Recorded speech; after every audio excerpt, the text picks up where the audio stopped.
Salut et merci d'être au rendez-vous pour ce numéro de Hit Story et pour un tube qui déménage, Holiday du groupe punk rock américain Green Day.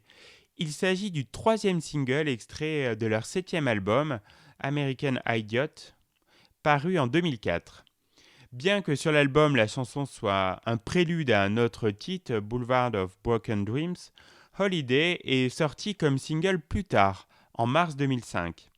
Cette chanson est souvent mal interprétée, car contrairement à ce que pourrait laisser penser son titre, il ne s'agit pas d'une chanson insouciante et légère sur les vacances, mais d'une chanson profondément engagée contre la politique de George Bush et la guerre en Irak.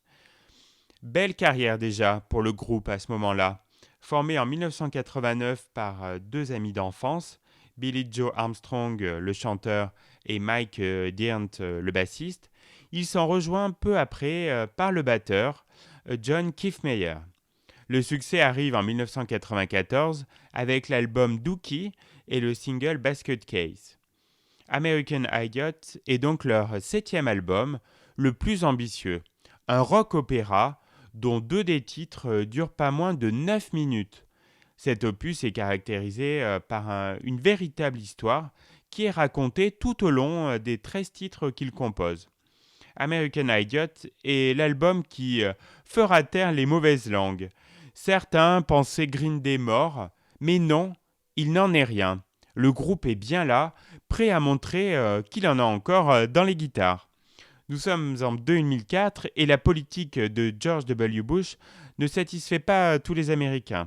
Green Day est de ceux-là et compte bien le faire savoir.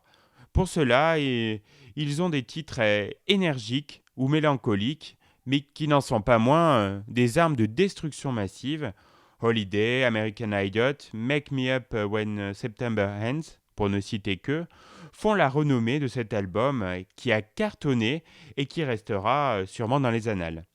Sur une musique rythmique très jouissive, les paroles d'Holiday font état de l'absurdité de la guerre, de la violence des conflits et du danger de la manipulation par la propagande de l'opinion publique.